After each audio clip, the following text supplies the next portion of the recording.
this is something that personally I am really passionate about, that I think is highly underrated when it comes to business, or sometimes businesses don't quite understand how to do it in the right way. I want to share with you some personal stories, some experiences that I've gone through, and what I believe the opportunity really is when you can build a business and a culture combining purpose and profession. Okay? When purpose and profession can meet, the amount of fulfillment and happiness can be unparalleled, right? More than any amount of money can bring as you grow your portfolio. And trust me, I'm not saying do this and don't make money. That is not what I'm saying. I'm saying the capability can be there for both, but it's going to require some digging deep as to setting up and believing in the why you do what you do, right? And that's the question. So right now, I want you to kind of take a breath. We just heard an awesome product that can help merchants. It can help you make money. I want you to take a breath. I want you to look inward, and I want you to just evaluate. And if you could write down 1 or 2 sentences, the first thoughts that come to your head. Why do you do what you do? And again, it can be full-time payment processing. You might be doing this on the side while selling insurance. You may be working for a company and selling 2 or 3 accounts. This is your side hustle. I don't care. This is about profession, not just payments as a profession. Why do you do what you do? And I'm going to tell you a story here in a few minutes that changed my world. It was one of my, what I call my 4 watershed moments I've had in life so far. But I believe that when you have this sense of fulfillment when you work, you will have a higher quality of life, not just professionally, but personally. It will transcend into all relationships in all aspects. So I threw 3 little categories up here where if you're having trouble figuring out, why do I do what I do? Is it for the money? At the end of the day, guess what? We all have bills to pay. We have maybe educations for our children to pay for. We've got a rent to pay, mortgage to pay, car payments, whatever, groceries. Yes, we need to make money. We need to live, right? We're in this profession to financially improve our lives, right? And the top end in this profession is phenomenal, especially when you look at some of the products and solutions that we have. But is that really why you do what you do? Is that what you're gauging your level of happiness and success against? Is what are my residuals every single month? Or is that possibly just part of the equation? Is it because you want to be part of something bigger? And in this particular case, at a minimum, you are part of the NAB family. You are participating. You're one of currently 115 attendees right now watching this session. You already are part of something bigger, regardless of the amount of success you think you've had or not had in this industry so far. You are appreciated. You have a team that has your back. You have people that are dedicated to helping you succeed and accomplish the goals that you want to accomplish. Or, a third reason, do you wake up every day because you want the opportunity to change the lives of others? This could be in business, and this could be in a greater purpose. It could be in charitable giving. Is it for your family? And you view, hey, the money helps me change the lives of my family and my friends or my church or local organizations or whatever. And that's really what I want to spend some time talking about, is that blended and that combination of when you can accurately combine those two. And I'm going to turn off the slide here for a second because I want to tell you a story of how my life changed with the company I worked at prior to getting into payments. So this would have been back, I first met the Wildmans when I was in college. Josh was a college buddy of mine, and we would go skiing, wakeboarding, everything else, right? So this was back in like 98, 99. I graduated from college in 2000, and I was selling cars at the time. I'd been in sales and working full-time since my freshman year, putting myself through school. So, I was already in that space, friends with the Wildmans. I knew the Wildmans did, quote, good stuff with the money they made from the company that they owned. I knew that. I went on some of the ski trips that they paid for kids, right? Every spring we went on a Youth for Christ ski trip to Winter Park. They funded that so that way kids could literally go on an adventure on a trip that most of these families could never afford to do for like $250. They funded the rest. It was amazing, okay? And so I knew that took place. I knew they were involved. But the thing you have to understand about the Wildmans, they were never those that wanted to like pat themselves on the back, right? So they didn't talk about it. I ended up getting a job there. In 2000, I interviewed with their new CEO, and the idea is, hey, we're going to grow this company. They're currently doing $72,000 a week in revenue, so do the math, roughly $3 million a year. And but we want to double. We're going to invest in the top line sales. We're going to double the size of the company in 5 years, which is a pretty audacious goal, right? Especially something that's already that size. You have roughly 50, 60 employees. That's a good-sized local family-owned business. And it was a service base. We did industrial uniforms, mats, towels, linens, all this stuff, business-to-business sales. So I started that September with Wildman and learning a new industry. And fast forward 3.5 years. At that point in time, I was one of the top salespeople in the industry, outperforming the big national companies and everything else. I was the sales manager, one of 2 sales managers for Wildman. We hit our 5-year goal in 3.5 years. We doubled the size of the company. Took it to roughly $7 million in sales in the first 3.5 years of being there. And we were at this meal, right? And so the Boathouse Restaurant is a restaurant here in Warsaw-on-the-Lake, right on the lake. And I'll never forget this. And we had a leadership meeting. And over those 3 years, and with growth, we added more people and everything else too, right? And I remember sitting in this meeting, and Karen Wildman stands up and says, okay, as leaders in this organization, it's time for you to understand and know what some of the things we do with the money that you help us make. And they started talking about the well drilling trucks in Africa through Water for Good, which I kind of knew a little bit about, but learned a lot more about. They started talking about this, talking about that, and I honestly don't remember all of the exact details. But I do remember this, and it changed my life, and I want you to listen to this story. I knew they supported an orphanage in Romania. I knew about that. Thought it was great. Again, I loved that they did good things with the money they were making. I knew they could have been driving expensive cars, and they didn't. They were driving a 15-passenger van and a Volkswagen Bug. I knew they could have been living it up, but they weren't, because they were shooting for something bigger. And they were doing what made them happy, right? So through this orphanage in Romania, they found out about a problem. And you see, Romania obviously isn't like America. Healthcare is different. Adoption rules are different. Everything's different there. So in Romania, a woman can walk into the hospital, give birth to a baby, and walk out. And just leave that baby at the hospital. Well, in Romania, these hospitals don't have the funding or the healthcare programs, network, and infrastructure like America does. So what was happening at this hospital was they were taking these abandoned babies, and on the weekend, Friday would hit, and they would push these abandoned babies into an abandoned wing of a hospital. And I want you to imagine, you cart all these babies in there, the door shut behind them. Monday morning, they would open those doors back up.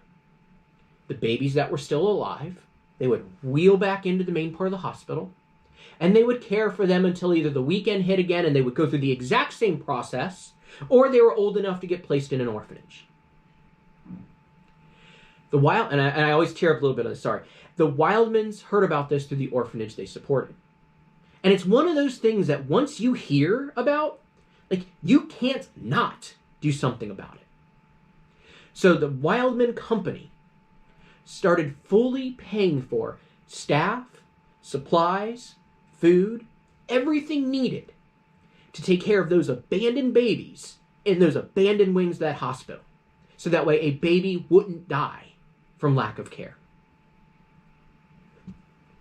I vividly remember sitting back. I remember the color on the walls. I remember looking at the wall, and it was like this beigeish yellow. I remember looking down at the carpet, and that's when it hit me. When I looked down at that carpet, I realized I'm out here selling mats, towels, and linen.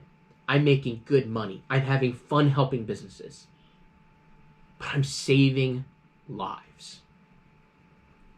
I never went to work the same day or the same way again. At that point, a path started developing in my mind of the some of the things that have led up to it with the growth mindset and everything else, to something I want to share with you. And it's the firm belief that everybody, whether you're looking at a large company or as an individual that owns your own business, everybody from the janitor to the CEO does the exact same thing once a day. At least that, right? We all wake up, our feet swing to the side of our bed, our feet hit the ground, and we stand up. In those split seconds of that happening, we are either excited to go do what we're going to do for the day, or we're not. What I learned in that moment, learning about the orphanage in Romania, and the sense of fulfillment, the sense of working for a greater purpose than making a paycheck, what it did for me, and what I watched it do through the rest of my time at Wildman. I was there a total of 11 and a half years. The culture that took place there, the people that were positively impacted, the good that was done through a business that brought in a sense of purpose, again, changed the way that I looked at business. It changed the way that I look at what I do every single day. In fact, it actually influences this, my communication, my work with you. Trust me, I'm not doing my job for the money. You and I both know, and hopefully you see my level of expertise and stuff, I know that I could be making a lot more money going out and doing what you are doing every single day. Being nothing but a sales partner. If I've been doing that for the last 8 years of my career and just focused on that, I'd be making way more than I make right now. But it's not, for me, it's not about the money. I have a joy, a sense of purpose and fulfillment of being part of something greater, part of something with you. Having the opportunity to see you succeed, having the opportunity to share this story with you, and maybe, one person on this call might get off of it and look and go, what can I do to have a mindset of changing the world? When I wake up every day, how can I change the world for one person if that opportunity arrives? Now, let me reshare my screen here, right? I kind of came up with 3 different ways that pulling in that purpose and profession can add a sense of fulfillment, right? Intentionality and feelings matter. And there's 3 categories when you actually look at how I can do this as an individual business. And what I'm going to do is I'm going to show you a few more slides on this as we talk. I'm going to show you tiers of business giving, and then I'm going to show you a program that I started and I do currently, right now, that I came up with after being in the business for a year, trying to figure out how I can create that same sense of fulfillment, that same sense of purpose of contributing to something bigger when I left Wildman and I got into payments. So first off, flat out, be authentic. If this is something that is getting your juices going, that's challenging you, that's possibly inspiring you, take your time with it, because when you build something, you want to be authentic and something you are passionate about, right? I call it that get up off the couch moment. That same thing like the Wildmans hearing about those abandoned babies and knowing they can't not do something about it.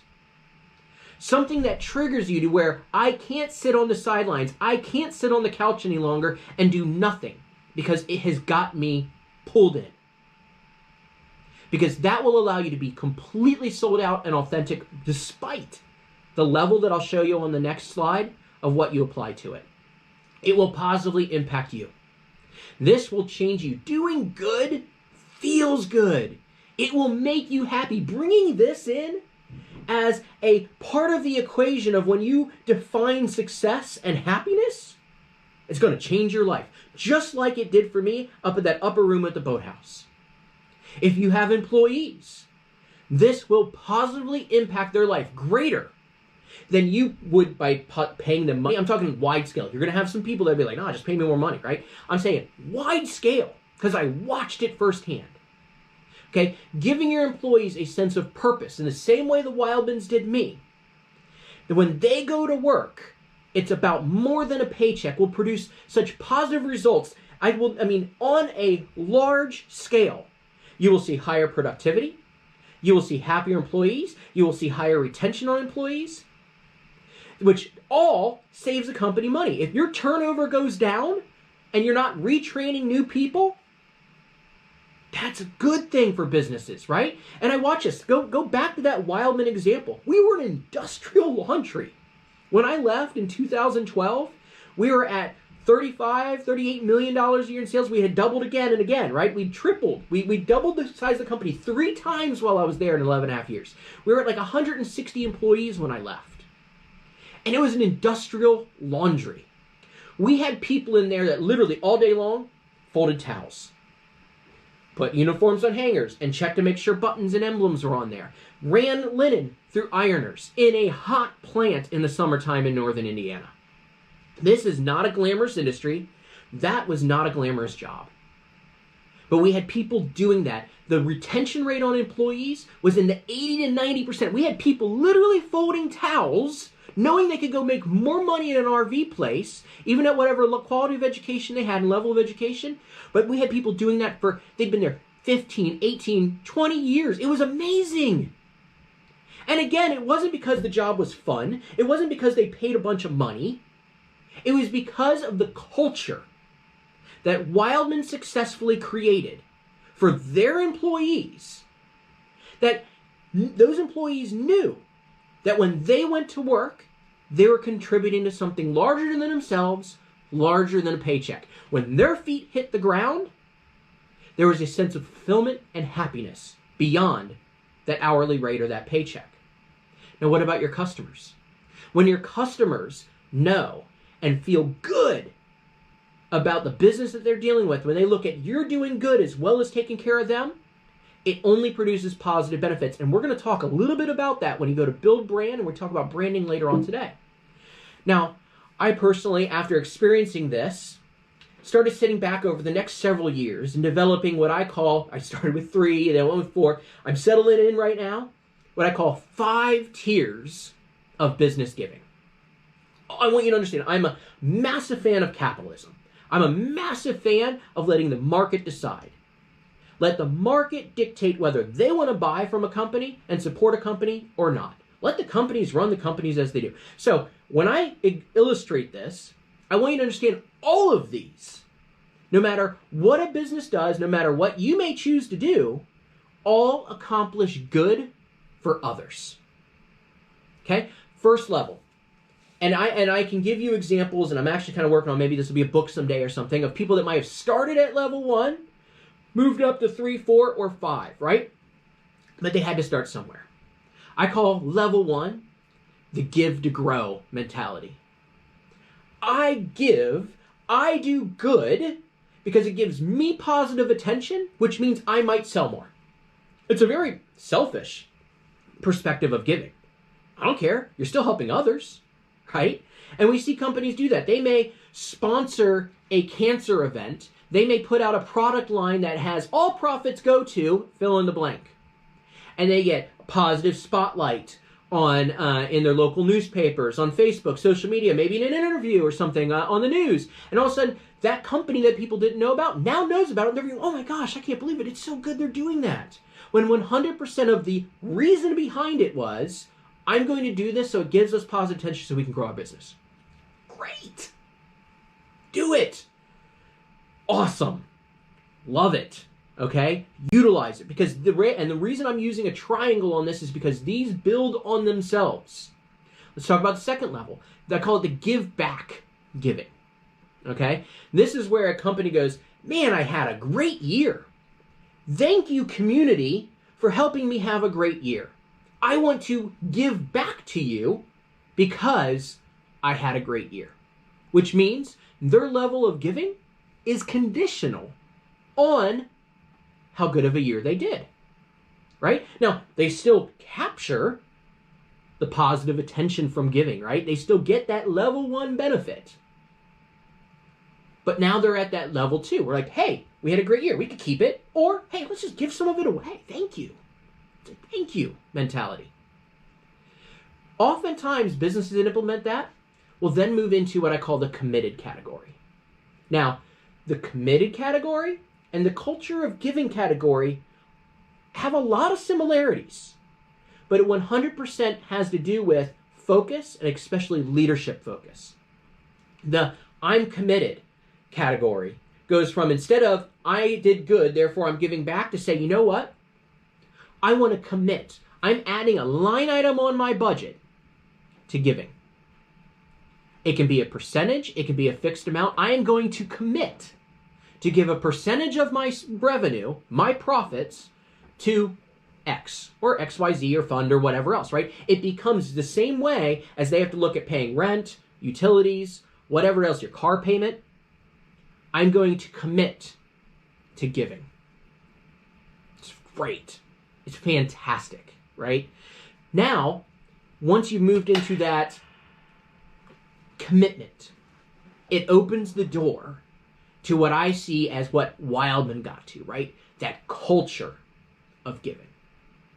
When people, and especially the leadership, get so ingrained with a greater purpose, and they have this mindset, the foresight to see, as our business does better, so does the ability to give.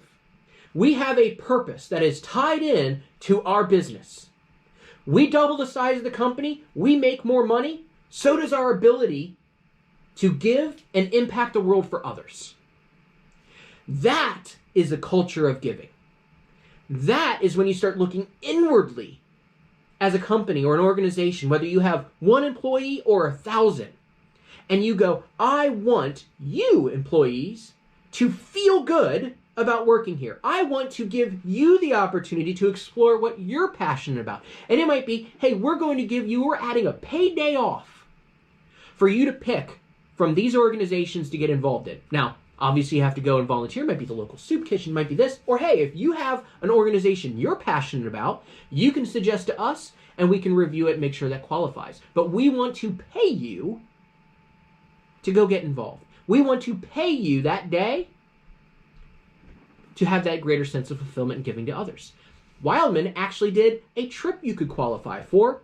It was either once every 2 or 3 years, where you could go and work in the Dominican for 3 days on a missions trip, right? Couldn't really call it a missions trip because of HR stuff, but on a humanitarian trip, where you go down to the Dominican and help build a school, an orphanage, and did those things. And you still had 1 day at the beach to kind of enjoy and everything too, but it exposed and opened them up. And as it was a benefit.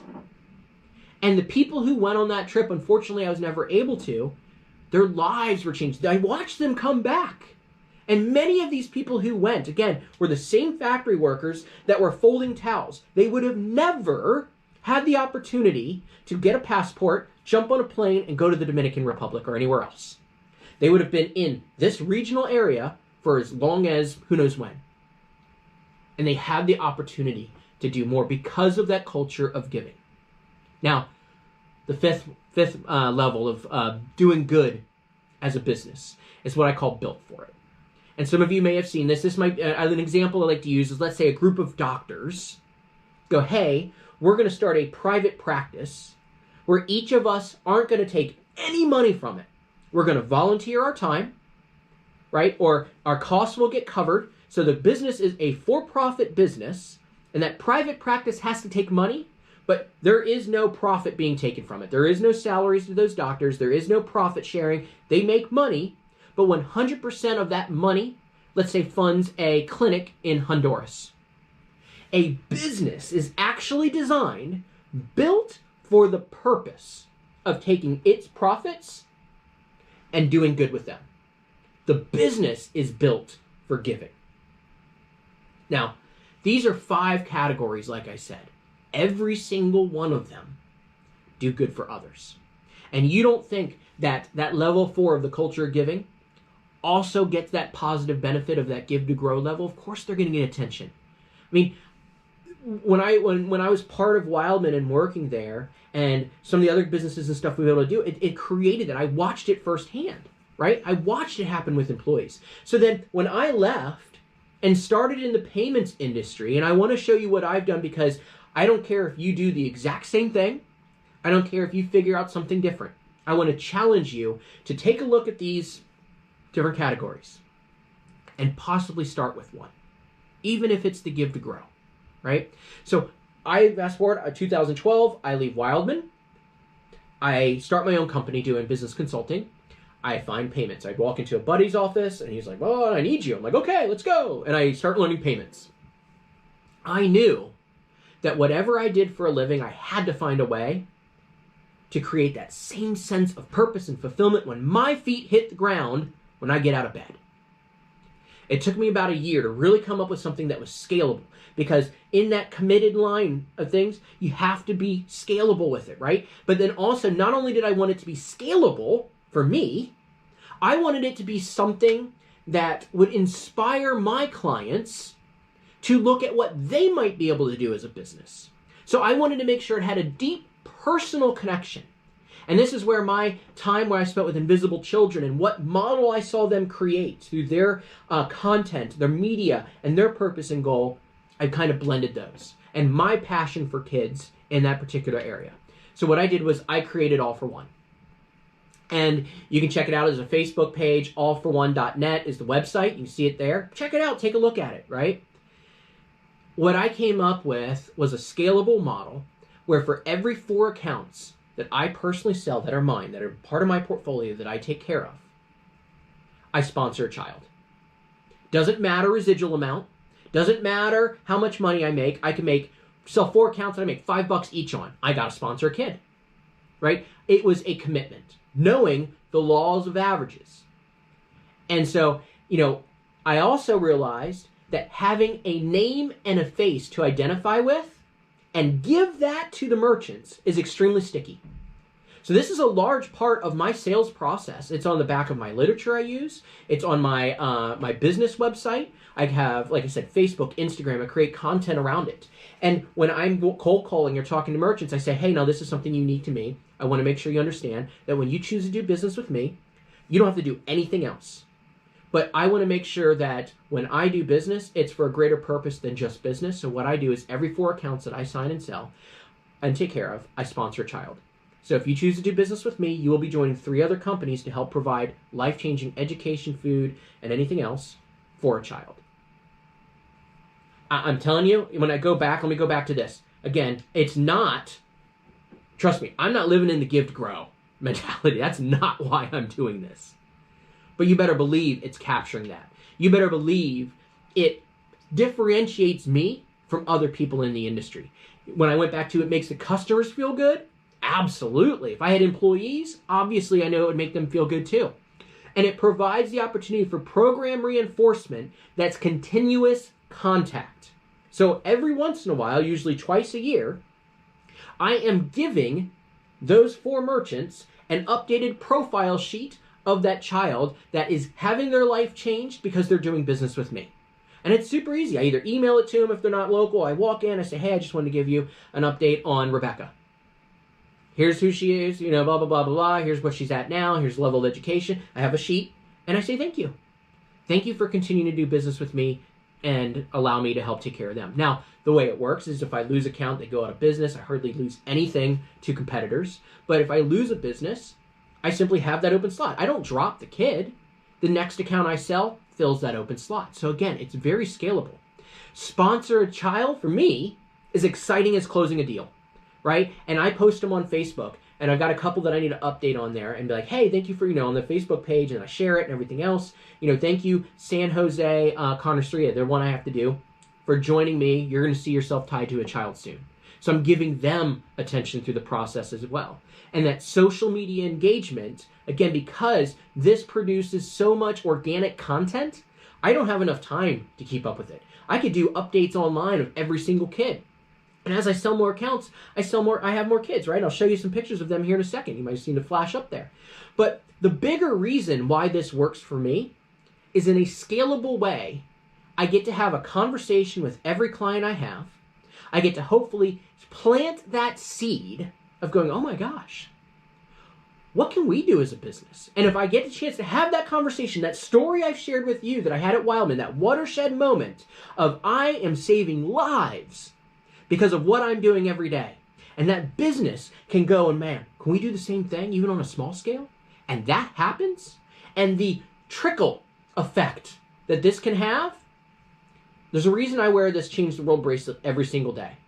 Because I get to do it on a very small scale and hopefully inspire opportunities for it just to blossom and grow beyond anything that I'll ever hear about. It's not about me.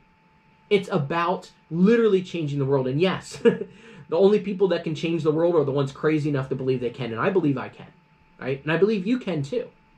And again, those employees will have a greater sense of fulfillment. I want to show you. I currently sponsor 20 children every single month. Here are their pictures.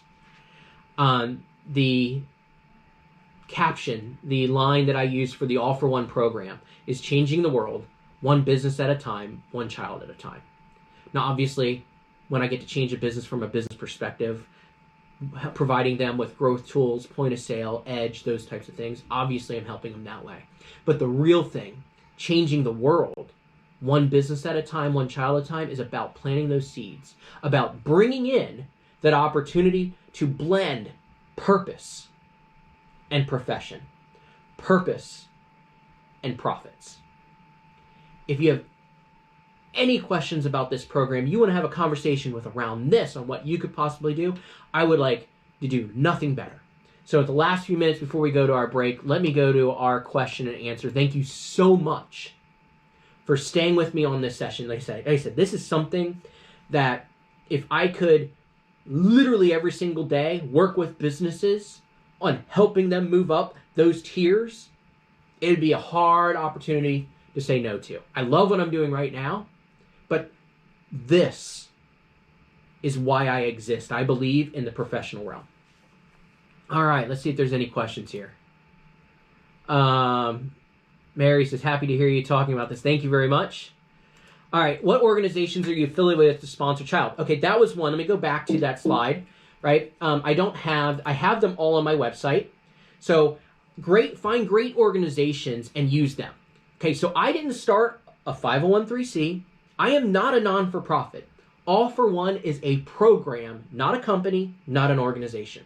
So I have partnered with NG4C, which sponsors children in Haiti. They're through my buddy Matt and Leah's organization. 100% of the money goes to the kids. And that's one of the filters I use when I look at any kind of giving. And I learned this a long time ago when I get the, hey, do you mind partnering with somebody to provide a mammogram? And I would ask, how much, if I give $50, how much actually goes to the end user? Oh, $5. So I'm not partnering with one other person. I got to partner with like 10, you're saying, right? Or whatever it is. Always find organizations that a high amount of the money given goes right to the end user. So NG4C, I've got 4 or 5 kids with them. Second Mile Missions, they're the one affiliated with Wildman Dominican. I've got 2 or 3 kids there. I got 3 kids there.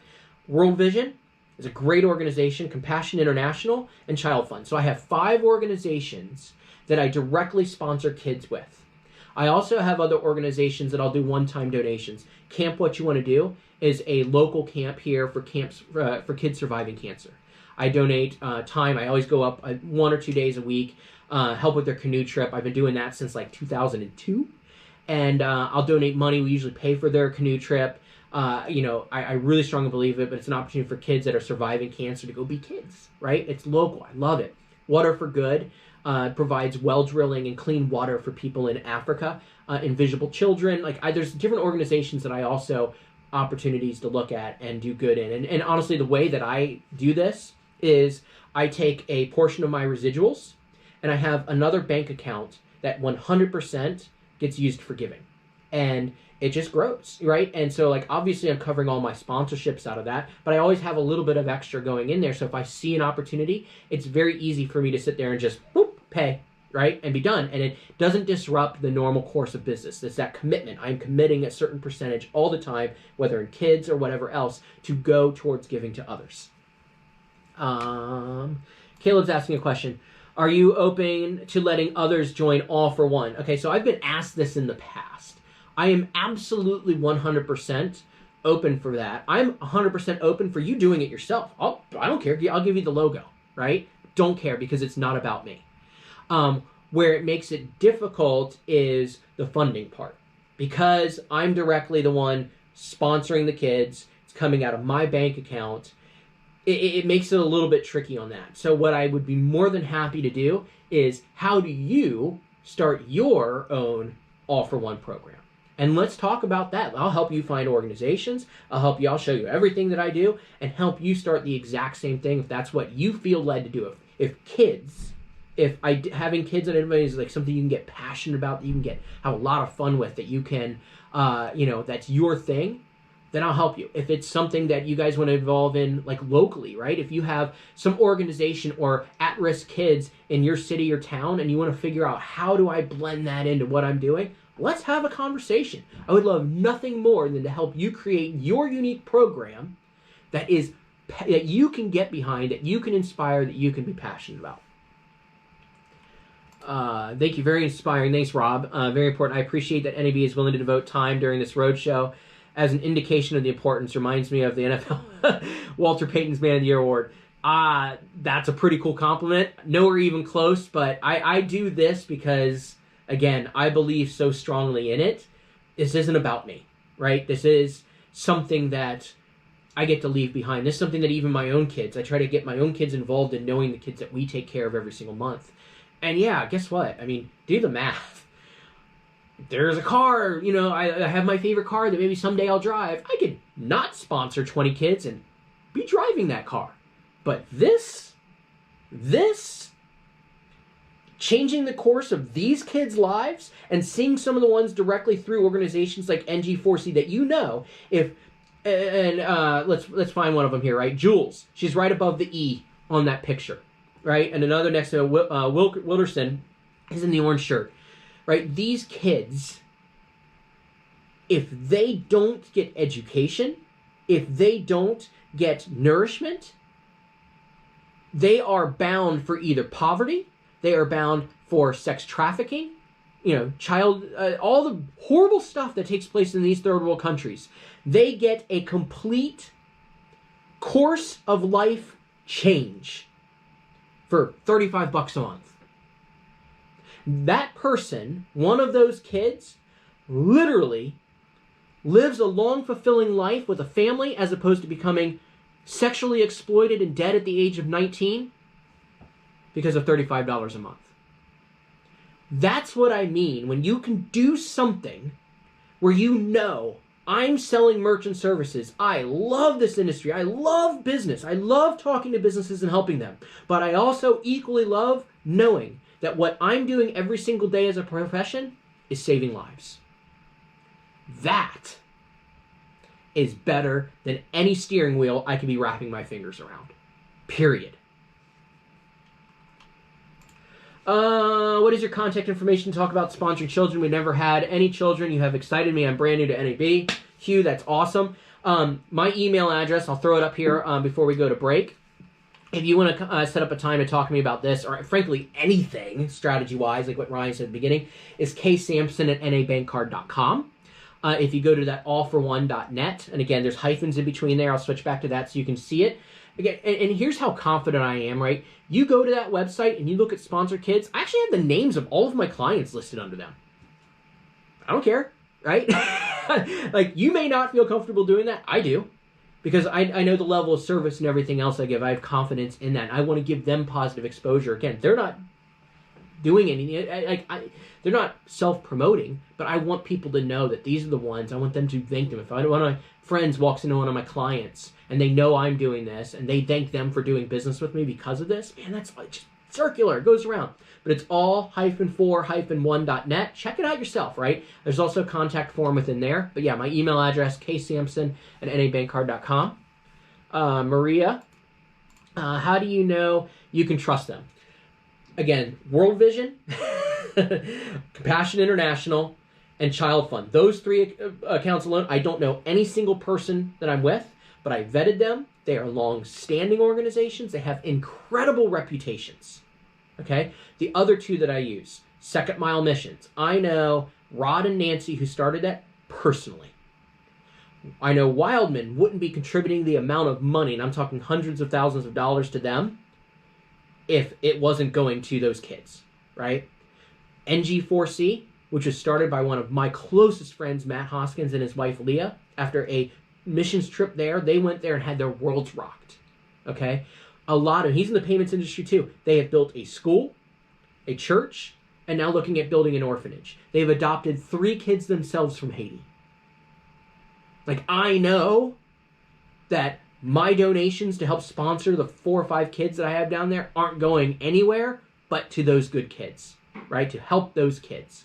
So yes, you must, if you're going to get involved with an organization, vet them, ask them hard questions, ask them, out of every dollar you get, what is the percentage that goes to the end user? Understand what their overhead is and what gets funneled off and what goes to the user. Absolutely, you have to do that. Malcolm, great idea. Thank you.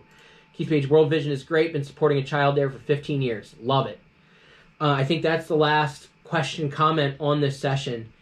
Guys, thank you so much for sitting with me through this session. I've been wanting to do this since our first Transcend Sales Conference in Scottsdale, right? When we were at the Phoenician. Like, I think there's such an opportunity to bring an immense amount of fulfillment and happiness to what you guys go out and do every single day around this topic. I've just been waiting for the right time to share it with you all.